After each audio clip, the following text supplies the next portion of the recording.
Obviously just a confluence of events, right? That started at a young age, but you know, Rob Reiner didn't give up. I mean, he kept going. It ended in absolute tragedy. The sudden passing of Rob Reiner and his wife, Michelle Singer Reiner, at their Brentwood mansion in Los Angeles was first seen as a deeply sorrowful family tragedy. But once federal investigators became involved, that peaceful image shattered instantly, uncovering a disturbing web of secrets far beyond what anyone could have imagined. The mansion, once filled with warmth, laughter, and family memories, was hiding something far darker beneath its polished charm. Beneath those worn wooden floors, agents stumbled upon a hidden door. Something that at first seemed like just another part of a standard inspection. Yet, what they discovered inside the basement left even experienced investigators frozen in disbelief. Classified papers and high-level surveillance devices reportedly linked to powerful political figures transformed the Reiner home into something far more than a private residence. It became a vault of information, one that could change how the world sees certain alliances. Among the findings was Rob's personal diary containing emotional words that read, "Dad is sorry, Nick. Please be careful." Those haunting lines left everyone wondering what Rob had known and what he had been trying to protect. So, what was really hidden behind the walls of that beautiful home? Could this tragedy have been far more than it appeared? Perhaps connected to something planned? Something bigger than family turmoil? Investigators now face a trail of evidence that could shake both Hollywood and political circles to their core. The Brentwood Mansion, a place once known for beauty, comfort, and old Hollywood charm, has now become the center of one of Los Angeles's most haunting mysteries. Brentwood itself is a wealthy tree-lined neighborhood on the west side of LA, famous for its calm streets, ocean breeze, and for being home to celebrities, politicians, and the ultra-rich who crave privacy and prestige. But I mean, the effort was clearly that you can see it. And that piece, by the way, beautifully written, and I think just got to the absolute heart of the issue, is that they were willing something to happen that was not going to happen. And they knew it at some level. Rob Reiner knew it, and so did Nick, and probably Michelle and Romy and Jake, the other brother too. But even when you see these clips of them promoting that movie, some of which we played yesterday, they don't seem close. Tucked near Sunset Boulevard and surrounded by lush greenery stood the stunning mansion of filmmaker Rob Reiner and his wife, Michelle Singer Reiner. This wasn't just another luxury property. It was their family sanctuary for over 3 decades. Hidden behind tall hedges and classic iron gates, the home radiated both elegance and nostalgia. A timeless estate that had quietly witnessed decades of laughter, love, and Hollywood history. Built in the 1930s, the house was crafted in a traditional New England style, covering nearly 930 square meters. It featured 6 bedrooms, 6 bathrooms, staff quarters, a shimmering pool, shaded gardens, and even a private tennis court. Yet, beyond its luxury, the home's spirit was rooted in warmth. It was where family came first, where art, creativity, and togetherness filled every corner. Rob and Michelle didn't just own the mansion, they preserved its legacy. They hosted private dinners, deep conversations about art and social causes, and even quiet gatherings with close friends and influential guests. Rob once mentioned that the architecture of the home reflected his biggest dream, to have a space filled with love, creativity, and peace. For more than 30 years, the Brentwood Mansion stood as a symbol of the Reiner family's bond. Every weekend, their children, Romy, Jake, and Trey, would visit, turning the place into a lively scene of laughter, stories, and shared meals. Mornings were filled with the smell of fresh coffee, the sound of chatter, and the warmth of togetherness. There does seem to be a lot of damage between them. They do seem almost like he writes to trying to will this into existence, like this is our happy ending, and the bit about using the Hollywood machine to that's a tool that Rob Reiner was very familiar with, that he used all his life to bring stories to us, to bring healing to other people in some instances, like Stand By Me, and tried to use it on his own family. Recently, though, one family member's return changed everything. Nick Reiner, after completing a rehabilitation program, had moved back home to live with his parents. A decision that would soon take on a heartbreaking significance. Nick's return at first brought a quiet sense of healing to the Reiner home. It felt like a fresh start. The family coming together again after years of struggle, everyone doing their best to welcome him back with love and support. But that fragile peace shattered one tragic afternoon when Reiner stopped by to visit her parents and walked into a scene that would haunt her forever. Inside the home that once overflowed with warmth and laughter, Romy discovered her parents lying motionless. The sight instantly froze her. The people who had built that house with love, now gone in a way that made the world stop. Shaking and terrified, she dialed 911 and waited, her heart racing as she stood in disbelief. When emergency crews arrived, they found Rob and Michelle unresponsive. Their once peaceful home turned into a scene of heartbreak and silence. Investigators later confirmed that the injuries were severe, pointing to a violent struggle that had taken place suddenly and with unimaginable force. Rob was found near the living room while Michelle was discovered in the kitchen beside what appeared to be the same knife she had used to prepare the family meal. Both were rushed to the Los Angeles County Coroner's Office where specialists determined that the cause of their passing was extensive internal trauma. As the investigation deepened, the mood around Brentwood grew heavier. The house, once a family sanctuary, is now felt eerie and burdened with secrets. Every sound echoed through its halls as if the walls themselves were holding on to something unspoken. Speaking of Rob, he turned back to the table. It was very hard. The number one job of any parent is to keep their child safe. And I hadn't done that. He was almost tearing up. And now here I have done that. I kept him safe. He came out alive. And the writer adds here in 2025. The words kept ricocheting through my brain. Yes, Nick had come out alive. It was Rob that hadn't. Oh my God. Then just hours later came the shocking twist. Nick Reiner was taken into custody while allegedly trying to leave the area. Witnesses said he looked distant and conflicted, his face torn between remorse and fear of what was about to unfold. Many thought his arrest would mark the end of this heartbreaking mystery. But the real story was only beginning. That night, federal agents unexpectedly joined the case, confirming that this wasn't just a local investigation anymore. The move raised countless questions. Why was the FBI suddenly involved? What could possibly be inside that mansion that required their authority? As it turned out, Rob Reiner wasn't only a Hollywood legend. He was also a well-connected figure who had supported major social causes and worked with several prominent political personalities. Because of those links, investigators feared that the mansion might contain confidential materials or communications requiring federal protection. By the evening of the 16th, the once bright streets of Brentwood felt cloaked in unease. Without warning, FBI vehicles rolled in, agents stepping out in silence, their presence confirming that this tragedy was far from ordinary. The calm, privileged neighborhood had become the center of a mystery that was about to grow even darker. Nathaniel Cross was known for his sharp investigative instincts. Careful, methodical, and relentless when it came to uncovering the truth. The moment he stepped through the mansion gates, he could tell this was no ordinary family case.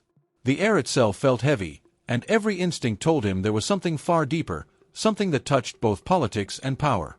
As he moved through the house, every step echoed across the wooden floors. His eyes scanned the artwork, the furniture, the slightest details, searching for anything that didn't belong. Under his direction, FBI agents quickly locked down the entire property, installing surveillance and trace detection gear to ensure no evidence would slip away. The once warm home now felt like a frozen stage where secrets waited to be revealed. Inside, the silence was almost haunting. The familiar spaces that once saw morning laughter and family meals now seemed to carry tension in every shadow. Cross spoke quietly with Sergeant Ramirez, instructing him to gather every record, from evidence logs to Nick's activity reports, leaving nothing unchecked. Everyone in the room sensed that this was no longer just about a tragedy. It was something much bigger. Outside, curious neighbors peeked from behind fences, their quiet streets suddenly swarming with agents and unmarked vehicles. The hum of recording devices filled the air, mixing with low murmurs from investigators. Something about this house felt alive with secrets waiting to surface. Among the assisting officers that day was a young LAPD member named Daniel Hayes. Just 2 years on the job, he wasn't used to operations of this scale. But his instincts told him something important had been overlooked. As he walked down a dim hallway near the library, a faint glimmer caught his eye. A tiny reflection along a wooden wall panel. "Sergeant, I think I just saw something," Daniel said, his voice tense but steady. Cross approached, examined the panel, and nodded. Together, they pushed it open, revealing a hidden basement door so well concealed it almost disappeared into the wall. What they found beyond it would leave them speechless. The air was dense and cold as they stepped inside a secret basement room, one clearly designed to stay hidden. Flashlights cut through the dark, revealing rows of locked steel cabinets filled with neatly arranged documents, recordings, and coded materials. Inside the first cabinet, Daniel froze. The files were stamped, classified, and contained references to powerful political names marked with official seals and internal memos. It was the kind of material that could shake entire institutions if ever exposed. Agent Cross. "Look at this," Daniel whispered, flipping through one thick folder filled with references to policy drafts, undisclosed dealings, and private communications. Ramirez crouched beside him, scanning the pages, his expression hardening. "If this ever gets out," he muttered, "it could throw everything into chaos." But the real shock came when they reached the far corner of the room, where an old wooden desk sat beside a world map, a typewriter, and stacks of handwritten notes. It looked like a workspace, as though Rob himself had spent long hours down there studying, researching, or perhaps protecting something. Nearby were boxes of encrypted drives, audio recordings, and strange photographs marked with mysterious symbols. "This place, it's like an archive," Daniel murmured, feeling a chill run through him. "Do you think Rob kept all this to protect his family or something bigger?" Ramirez's tone turned grim. "You're not seeing the full picture yet, Daniel. One wrong move here, and the world could spin out of control." Daniel's pulse raced as he opened another cabinet, finding coded maps, hidden trackers, and complex symbols that hinted at a network of connections stretching far beyond Hollywood. "This is unbelievable," he breathed. Rob Reiner wasn't just a director. He was a man guarding secrets no one was meant to see. Then, in the dim light of the basement's corner, something caught his eye. A worn leather-bound notebook resting beside an old pen. Carefully, Daniel picked it up. The pages smelled of aged paper. The ink faded, but powerful. As he turned the first page, he realized this wasn't a collection of government records or hidden agendas. It was something far more personal, a father's diary. Inside were Rob's private thoughts, confessions, fears, and messages he never had the chance to say to his children. Every sentence carried emotion, love, and quiet despair. For Daniel, it felt like touching the soul of a man who had carried too many secrets for too long. A father's heart speaking from beyond time itself. The first page of the Warren notebook began with words that instantly gripped Daniel's heart. It was addressed to Nick. And what followed wasn't just a message. It was a confession filled with pain and love. Rob had poured his soul into these pages, describing his fears as he watched his son lose himself to alcohol and addiction and his struggle to keep the family from falling apart. "Nick, I know you're struggling.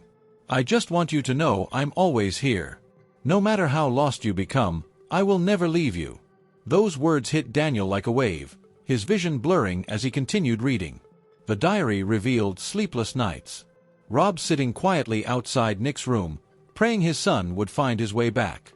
The entries were full of raw emotion and quiet heartbreak. "I only hope you understand that my love will never change, no matter what mistakes you make." Rob's handwriting trembled slightly, but every line carried warmth, showing the kind of love that refuses to break, even when everything else does. Daniel could almost feel the man's anguish. A father watching his child fight demons he couldn't defeat for him.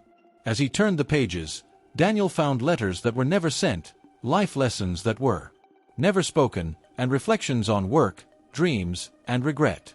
For a man as successful and respected as Rob, these pages revealed a completely different side. Vulnerable, patient, and desperate to protect his son from himself. Rob's words were a mix of hope and pain. "I know you're hurting yourself, but I still believe you can rise again. I can't live your life for you, but I will always be here when you reach out." Daniel's throat tightened. He had read hundreds of reports in his career, but never something that felt this human, this real. Then came the final page, and with it, a revelation so personal that it left Daniel frozen in shock. The handwriting was shaky, full of hesitation, but honesty. "Nick, you are not my biological son. I know this truth could change everything, but I love you as my own. No one will ever care for you like I do." The words stopped Daniel cold. The room seemed to fall completely silent. He could almost feel Rob's presence. Not as a famous director, not as a man tied to politics, but as a father who had carried an unbearable secret out of love. Daniel stood there trembling, overwhelmed by the depth of emotion these pages held. He finally whispered, his voice cracking. He loved Nick more than anything, even without sharing blood.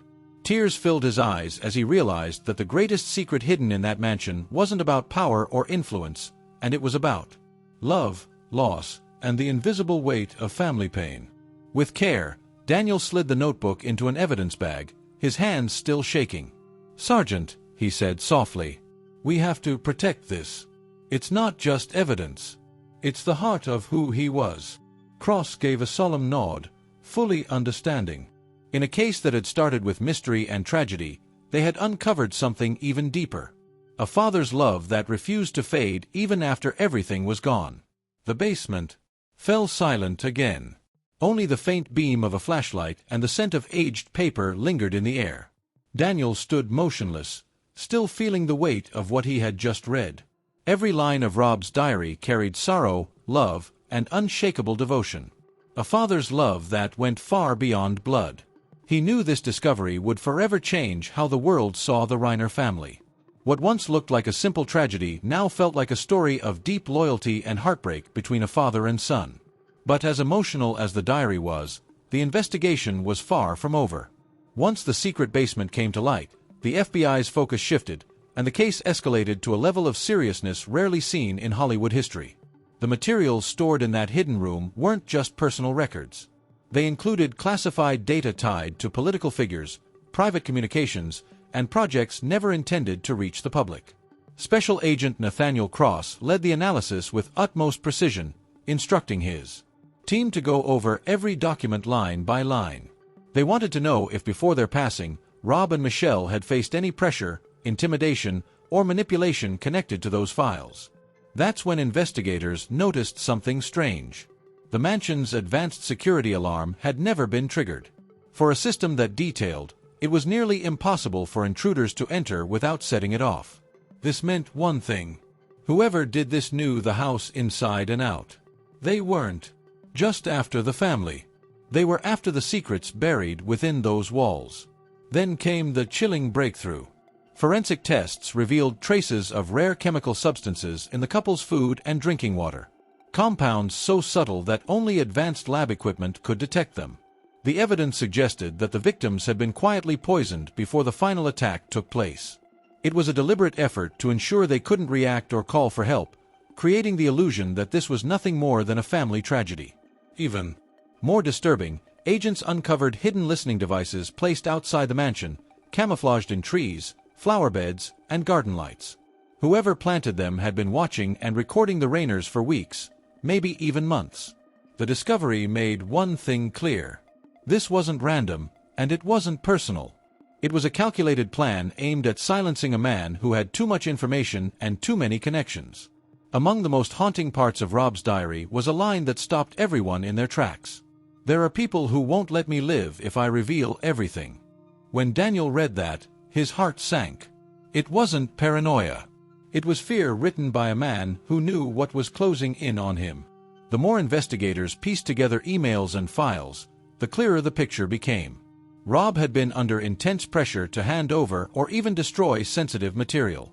Messages showed he had met with individuals who carried both influence and power and who made demands that left him terrified. The FBI began to suspect that these encounters weren't just coincidental, but directly linked to the tragedy that ended Rob and Michelle's lives. The growing web of political connections and hidden surveillance made the Reiner investigation one of the most sensitive cases federal agents had ever faced. As evidence piled up, one unsettling theory began to take shape. Could powerful forces have been operating behind the scenes, determined to silence Rob or take control of whatever information he had uncovered? Given Rob's reputation and influence, investigators couldn't dismiss the possibility that he had become a high-risk target. Special Agent Nathaniel Cross and his team began mapping out every link. Who had access to the secret materials? Who might have had a motive? and who possessed the means to carry out such a calculated act. Every piece of data from phones and laptops to encrypted drives found in the basement was sent for advanced digital recovery and forensic analysis. Cross stressed one critical question. Did anyone besides Rob know about that hidden room before the tragedy? If so, that person could hold the key to everything, possibly proof that this was a premeditated operation rather than a family dispute gone wrong. Meanwhile, the Bureau brought in behavioral experts to examine Rob's mental state leading up to the events. Among the most guarded discoveries were the confidential files referencing major political figures and sensitive fundraising activity. Investigators feared that if these materials ever leaked, they could endanger not only Rob, but his entire family and potentially shake institutions far beyond Hollywood. As the scope widened, a darker hypothesis emerged. Rob and Michelle might have lost their lives, not because of personal conflict, but because Rob knew too much. Each new clue seemed to point in that direction, suggesting this wasn't a domestic tragedy at all, but a collision between private life and dangerous influence. At the same time, another name began dominating the headlines. Nick Reiner. Within just 48 hours of the LAPD taking over, he became the prime suspect. The public's focus shifted immediately and the media frenzy exploded. Every major outlet from national networks to entertainment tabloids filled their pages with speculation and sensational headlines about the 33-year-old man once known for his semi-autobiographical film Being Charlie, which chronicled his own battle with addiction. Reporters dissected every detail of his past, while online commentators painted him as either a troubled soul caught in something far bigger, or the central figure in a chilling crime that had rocked Los Angeles to its core. Images of Nick Reiner in handcuffs being escorted late at night through South Los Angeles spread like wildfire, turning him into the center of one of Hollywood's most explosive scandals. His arrest happened so fast that it left both the public and the media stunned. Within just hours of police sealing off the Brentwood mansion, Nick was taken into custody. But that speed raised serious questions. Was he truly the one responsible? Or was he being used as a pawn in something much bigger? Some whispered that Nick might have been pressured or set up. A convenient fall guy to cover for whoever really wanted Rob silenced. One rumor even claimed Nick already knew he was adopted and carried heavy emotional scars from that truth, possibly fueling inner turmoil and resentment. Sources mentioned that on the night before the tragedy, Nick had attended a Christmas party at Conan O'Brien's home where witnesses remembered a heated exchange between him and his father. Rob had reportedly scolded him for inappropriate behavior, leading to tension that carried into the next day. But others told a very different story. Several people close to Nick swore he had been calm, reflective, and working hard to rebuild his life. He had been attending therapy, keeping his faith strong, and showing progress since completing rehab. Reports from his treatment center even showed signs of genuine improvement, making the idea that he suddenly turned violent difficult for many to believe. This conflicting picture forced the FBI to re-examine everything. Could Nick really have done it alone? Or was he simply the easiest person to blame in a case tangled with power and secrecy? Many questioned why the LAPD focused so quickly on him while ignoring glaring inconsistencies like the untouched security system that had somehow failed to trigger during the attack. Was Nick's public history of addiction used against him to make the case look simple, closing it fast before the public could dig any deeper into the political connections his father was rumored to have? Nick's life had long been filled with hardship. From teenage addiction to years of failed recovery, homelessness, and desperate attempts at redemption, his film, Being Charlie, co-written with his father, had been his way of confronting those demons. And through it all, Rob and Michelle never abandoned him. Yet, the emotional scars he carried ran deep. And the night of the tragedy brought those wounds back to the surface. Neighbors described hearing shouting, slamming doors, and the sound of chaos inside the Brentwood mansion. But no one could say for certain what really happened that night. Some investigators even began to suspect Nick might have been influenced or manipulated by outside forces. His vulnerability made him easy to control, the perfect person to take the blame. While the real architects disappeared into the shadows as federal and local teams continued to coordinate, each discovery only deepened the mystery. Who wanted Rob's classified materials destroyed? Who had the motive to eliminate the entire family's influence? And how much of what was hidden in that basement could still change everything we think we know? The Brentwood tragedy became more than a Hollywood mystery. It became a reflection of how power, wealth, and secrets intertwine in ways few people ever see. Behind the glamour and fame lies a darker truth, a world filled with manipulation, cover-ups, and stories that will never fully see daylight. Even now, the FBI continues to search the mansion, decode the files, and trace every lead. Yet, questions remain. Was this truly a heartbreaking family disaster, or the final move in a sophisticated plot that reached far beyond the Reiner home? What do you think? Was Nick the true culprit, or just a pawn caught in a dangerous game he never understood? Share your thoughts below, and don't forget to like, subscribe, and turn on notifications so you don't miss what happens next as investigators uncover more secrets from behind Hollywood's polished surface. See you on the next one.